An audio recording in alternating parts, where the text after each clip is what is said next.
പ്രിയപ്പെട്ടവരെ, ഞാൻ ഫിറോസ് സാലി മുഹമ്മദ്. ഇത്തിരി കാര്യം പറയാനുണ്ട്. കഴിഞ്ഞ ദിവസം നമ്മുടെ മലയാള മാധ്യമങ്ങളൊക്കെ വലിയ പ്രാധാന്യത്തോടെ നൽകിയൊരു വാർത്തയായിരുന്നു സൗദി അറേബ്യയിലെ 50 വർഷം പഴക്കമുള്ള കഫാല സമ്പ്രദായം നിർത്തലാക്കി എന്നുള്ള വാർത്ത. അതായത് ഈ ചരിത്രപരമായ തീരുമാനത്തിലൂടെ ഇനി തൊഴിലാളികൾക്ക്, സൗദി അറേബ്യയിലെ തൊഴിലാളികൾക്ക് അവരുടെ സ്പോൺസറിന്റെ അനുമതിയില്ലാതെ തൊഴിൽ മാറാം, അതുപോലെ നാട്ടിലേക്ക് പോകാം. അത്തരം കാര്യങ്ങൾക്കൊന്നും ഇനി സ്പോൺസറിന്റെ അനുമതി വേണ്ട എന്ന നിലയിൽ കഫാല സമ്പ്രദായം റദ്ദാക്കി എന്ന നിലയിലൊക്കെയുള്ള വാർത്തകൾ വലിയ പ്രാധാന്യത്തോടെ, ചരിത്ര പ്രാധാന്യത്തോടെ ഉള്ള തീരുമാനം എന്ന നിലയിലൊക്കെ പ്രചരിപ്പിച്ചിരുന്നു.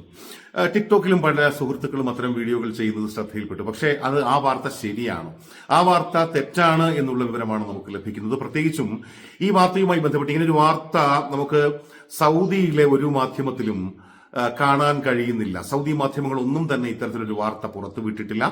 ആ വാർത്ത പുറത്തുവിട്ടത് നമ്മുടെ നാട്ടിലുള്ള ചാനലുകളാണ്.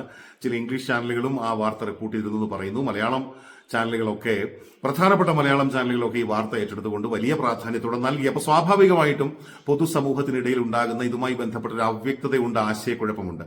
ആശയക്കുഴപ്പം മാറ്റാൻ വേണ്ടിയാണ് അങ്ങനെ ഒരു തീരുമാനം സൗദി സർക്കാരിന്റെ ഭാഗത്ത് നിന്നുണ്ടായിട്ടില്ല. ഈ സ്പോൺസർഷിപ്പ് സമ്പ്രദായം അങ്ങനെ തന്നെ നിൽക്കുന്നു. അതിന് പ്രത്യേകിച്ച് മാറ്റങ്ങളൊന്നുമില്ല. അതിശക്തമായ തൊഴിൽ നിയമങ്ങൾ നിലനിൽക്കുന്ന രാജ്യമാണ് സൗദി അറേബ്യ എന്ന് നമുക്കറിയാം. നമ്മുടെ നാട്ടിലെ പോലെ തന്നെ ഏതെങ്കിലും തരത്തിൽ തൊഴിൽ ഉടമയ്ക്ക് തൊഴിലാളികളെ പീഡിപ്പിക്കാനോ ആ നിലയ്ക്ക് അനീതി തൊഴിലാളിയോട് കാട്ടാനോ ഒന്നുമുള്ള സാഹചര്യം ഇവിടുത്തെ തൊഴിൽ നിയമത്തിൽ ഇല്ല.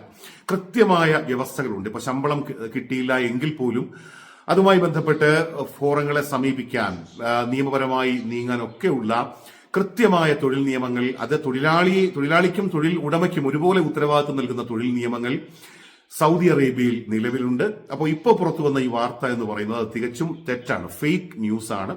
അങ്ങനെയുള്ള വാർത്തകൾ പുറത്തുവിട്ട, അങ്ങനെയുള്ള വാർത്തകൾ പ്രചരിപ്പിച്ച ബ്ലോഗർമാരെങ്കിൽ ബ്ലോഗർമാർ, അല്ലെങ്കിൽ ടിക്ടോക്ക് അടക്കമുള്ള സോഷ്യൽ മീഡിയയിലുള്ള അത്തരത്തിൽ സോഷ്യൽ മീഡിയയിലൂടെയാണ് ആ വാർത്ത പ്രചരിപ്പിച്ചതെങ്കിൽ അവർ അത് തിരുത്തേണ്ടതാണ്. നമ്മുടെ മുഖ്യധാരാ മാധ്യമങ്ങൾ, മലയാളത്തിൽ നിന്നുള്ള മുഖ്യധാരാ മാധ്യമങ്ങളും ഈ വാർത്ത വലിയ ആഘോഷമാക്കി മാറ്റിയ മാധ്യമങ്ങളൊക്കെ ഇതിനൊരു തിരുത്ത് കൊടുക്കേണ്ടതാണ് എന്നുള്ള വിനീതമായ അഭ്യർത്ഥനയാണ്. ഒരിക്കൽ കൂടി പറയട്ടെ, ഇതൊരു ഫേക്ക് ന്യൂസാണ്. സൗദി അറേബ്യയിൽ കഫാല സമ്പ്രദായം അങ്ങനെ തന്നെ നിലനിൽക്കുന്നു.